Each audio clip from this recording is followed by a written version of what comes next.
हिन वक्त phone line ते जॉइन कियो आहे सूबाई वज़ीर इम्तियाज़ शेख साहब। साईं अस्सलाम वालेकुम।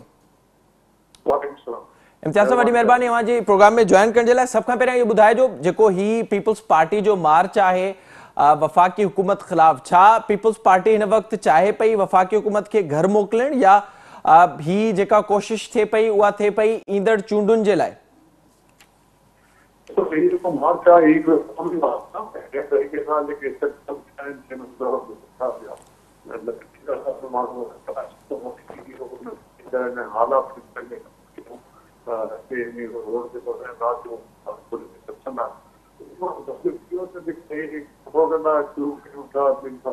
पीपल्स पार्टी वोट बैंक लाए तो ही बोला खेल कोई सिंध का मामला है कि हजारों लखन तादाद में हर गोठ में हर शहर में इस्तेमाल करते हैं।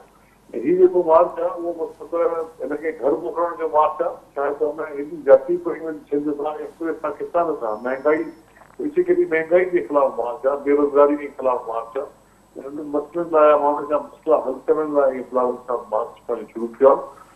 जेका पज़ीरा जी क्रिया उहा असांजी उहा कमी वधी था माण्हू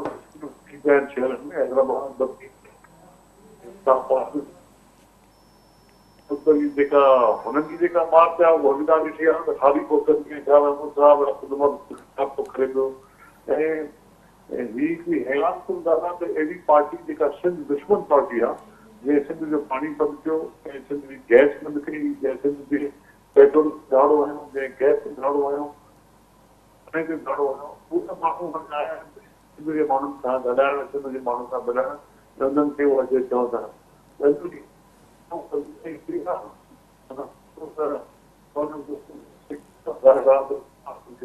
मिली आहे इन करे असांखे उमेद आहे त जीअं जीअं मार्च अचे हलंदो इस्लामाबाद रवाना थींदो ऐं सिर्फ़ु ॾिसो अञा मार्च मोरे बि न पहुतो आहे त पेट्रोल बि घटि थी वियो ऐं बिजली बि घटि थी वई शयूं बि घटि थी वियूं इहो। अच्छा इम्तियाज़ साहब इहो ॿुधाइजो ज़ारा जेका हिन वक्त सूरत हाल नज़र अचे पई पीपल्स पार्टी त शुरू ॾींहं खां वठी कोशिशूं करे पई पीडीएम जुड़ी पीडीएम खां पोइ इताद में असां ॾिठोसीं उहो टुटो ऐं मुसलसिल कोशिशूं थींदियूं रहियूं पर हुकूमत जो हिन वक्त ताईं अपोज़िशन वार बि विंगुर नाहे करे सघी। 3.5 साल आसानी सां इमरान ख़ान गुज़ारे चुको आहे। हिन वक्त जेको अवां जो मार्च आहे पीपल्स पार्टी जो जेको 38 नुकाती एजेंडा साम्हूं आयो आहे उन में इहो नुक़्तो ई शामिल नाहे त हुकूमत खे घर मोकिलियो वञे या हुकूमत इस्तीफ़ा ॾे। छा जेको ही अवां जो बुनियादी तौर ते मार्च आहे इहो सिर्फ़ु अवेयरनेस लाइ आहे ईंदड़ जेके चूंडूं आहिनि उन लाइ पीपल्स पार्टी पंहिंजो पावर शो करे पई उहो ॾेखारे पई या वाकई का संजीदगी हिन भेरे नज़र ईंदी पीपल्स पार्टी जे तरफ़ां त हुकूमत खे घर मोकिलियो वञे? सियासी पार्टी एजेंडा लाज़मी हूंदो सियासी आगाही ज़रूरी आहे उहा सियासी आगाही बि माण्हुनि खे मिलंदी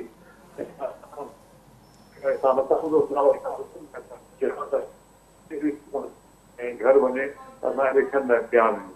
ऐं हुनखे घर मोकिलण जे लाइ त मतिलबु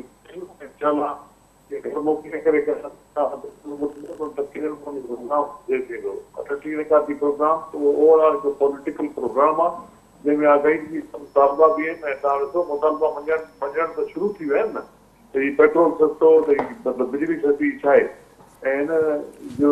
जेको असांजे जो जेको अवामी प्रेशर आहे उनखे इमरान ख़ान बर्दाश्त न करे सघियो पीटीआई बर्दाश्त न करे सघी हुननि बजाए अॻिते वधी अचनि हाणे खां ई असां जेके 38 मुतालबा आहिनि महांगाई हुन में सभिनी खां वधीक पहिरें नंबर ते आहे उहे असां घटि करण जी कोशिशि कयूं पर इट इज़ टू लेट देर थी वई त हाणे बसि घर छा ई करे। अच्छा इम्तियाज़ साहब इहो बि ॿुधाइजो ज़ारा हिन वक्त जॾहिं अवां मार्च करे रहिया आहियो छा अवां सम्झो पिया 14 सालनि में पीपल्स पार्टी सिंध में हुकूमत में रही आहे ऐं मुसलसिल टियों टेन्योर हिन वक्त पीपल्स पार्टी जो सिंध में हले पियो अवाम खे ॿुधाइण लाइ छा आहे को सिंध अंदरि हिकिड़ो मॉडल शहर को सिंध अंदरि हिकिड़ी का मॉडल यूनिवर्सिटी को स्कूल का अस्पताल ॿुधाइण लाइ पीपल्स पार्टी वटि छा आहे त पीपल्स पार्टी सिंध में छा कयो आहे? जेको इहो बयान आहे सिंध में छा कयो आहे त हीअ जेके निकिरनि था इहो जवाबु सिंध में पीटीआई वारी जेको हाल थिया जेको पीटीआई सां गॾु हशर थिए पियो हाणे जेका हुनजी मार्च 1000 1500 500 माण्हू जेके हुनजा अचनि पिया ठीकु आहे न ही जेको मार्च आहे उहो छा जो मार्च आहे माण्हू छा कनि पिया इहे माण्हुनि जा अगरि मसइला हल न थिया हुजनि हा इहे पंहिंजे प्रोग्राम ते न हलिया त माण्हू थोरो ॿाहिरि निकिरंदा माण्हू जेके लखनि जी तादाद में ॿाहिरि निकिरनि था हुनजो जवाबु की तव्हां अगरि पीपुल्स पार्टी छा कयो आहे उन लाइ तव्हां सेपरेट हिकिड़ो प्रोग्राम असां तव्हां जेके बि तव्हां विया आहियो असां हुनखे फेस टू फेस ॿुधाईंदासीं त असां छा कयो आहे पाकिस्तान पीपुल्स पार्टी में 3 सालनि में 3 सालनि या 13 सालनि में छा कयो आहे वो तव्हांखे असां ज़रूरु ॿुधाईंदासीं पर हुन लाइ सेपरेट प्रोग्राम ज़रूरत आहे नंढे सेगमेंट में उहा उहे जेके सर शेख साहब पर ज़ाहिरा असद उमर साहब सां अवां खां पहिरीं जॾहिं मां ॻाल्हायो त हुन इहो ज़िक्र कयो त सिंध जे लाइ कहिड़ा कहिड़ा प्रोजेक्ट्स हुया तव्हां घटि में घटि नाज़रीन खे इहो ॿुधायो त सिंध में का मॉडल शइ अहिड़ी जेका 14 सालनि में जुड़ी हुजे मॉडल शयूं त मां हाणे तव्हां ॿुधो मां तव्हांखे ॿुधायां थो जी तव्हां ॾिसो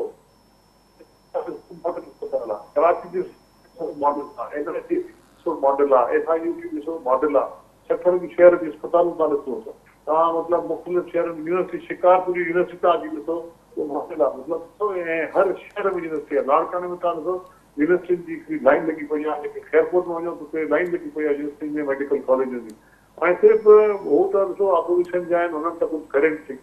हुननि त सिर्फ़ु सिंध दुश्मनी कई आहे सिंध सां मतिलबु हुननि हिकिड़ो दिशा ठाती कई आहे मतिलबु मिलिया कुझु जाइनि ते मोकिलनि थोरी जाइनि ते भेजी पर हुननि तरीक़े बदिलो वरितो ठीक है शेख साहब आखिर में इहो ॿुधाइजो जॾहिं ही पीपल्स पार्टी जो जेको लॉन्ग मार्च निकितो आहे अॼु ॿियो ॾींहुं इनखे थियो आहे 8 मार्च ते इस्लामाबाद पहुचंदो उन खां पोइ छा लॉन्ग मार्च उते मौजूदु हूंदो छा प्लान आहे पीपल्स पार्टी वटि ऐं उन दौरान ई बेतमादी जी रिथ आणण लाइ कोशिश कई वेंदी असेंबलियुनि मां बेतमादी जी रिथ में को अलॻि मसइलो हले पई त ॾिसो त हाणे जेको माण्हू कंहिंसां मिलण लाइ तयारु न हो ठीकु आहे उहो हाणे मतिलबु लाहौर जो जेको चौधरी साहिबनि जी आदत करणु ऐं कोई यादि न पुछे चौधरी साहिब त काफ़ी अर्से खां बीमार आहे उन वीचारे खे सोच कोन्हे हाणे सोच आई त ॾिसो बाक़ी जहांगीर तरीन सां मिलंदो सभु सां मिलंदो हाणे शायदि हुनखे नज़र थो अचे त हुनजी हुकूमत जा ॾींहं जेके थोरा रहिया आहिनि ऐं अदब अतमाद जी तहरीक जेका आहे कामयाब थींदी इनशाअल्लाह बाक़ी जेसिताईं तालुक आहे पीपुल्स पार्टी जे मार्च जो उहा मार्च जारी आहे ऐं इहो फ़ैसिलो ॾिसंदासीं उते छा थो थिए कहिड़ो फ़ैसिलो था कनि सभु शइ सरप्राइज़ थी हुअणु वरी महिरबानी अवां जी इम्तियाज़ शेख साहब असां सां गॾु मौजूदु हो ज़ाहिरा हिन वक़्तु पीपल्स पार्टी वफ़ाक़ी हुकूमत ख़िलाफ़ मार्च करे रही आहे ऐं पीटीआई सिंध में मार्च करे रही आहे पीपल्स पार्टी ख़िलाफ़ ऐं ज़ाहिरा जेका ही मार्च जी सियासत हिन वक़्तु असांखे सिंध अंदरि नज़र अचे पई उहा ऑन ग्राउंड जॾहिं डिलीवर करण जो मामिलो अचे थो त उते का बहितर नज़र नथी अचे ऐं जेका सूरत हाल आहे उहा बहितरी तरफ़ नथी वञे वफ़ाक़ी सतह ते पीपल्स पार्टी मुसलसिल कोशिश करे पई ऐं बेतमादी जी रिथ जे हवाले सां बि शयूं मेच्योर थियणु शुरू थियूं आहिनि इतला इहे बि आहिनि त पंजाब में चौधरी भाइरनि खे आणण जे ते रासपो पीपल्स पार्टी ऐं नून लीग में थी चुको आहे जॾहिं त वफ़ाक़ में नून लीग जो सदर शहबाज शरीफ़ उनखे मौक़ो ॾिनो वेंदो ऐं सेनेट में यूसुफ रज़ा गिलानी जे अचण जो इम्कानु आहे ऐं उन सां गॾोगॾु ख़ैबर पख्तूनख्वा में मौलाना फज़लुर रहमान ऐं बलोचिस्तान में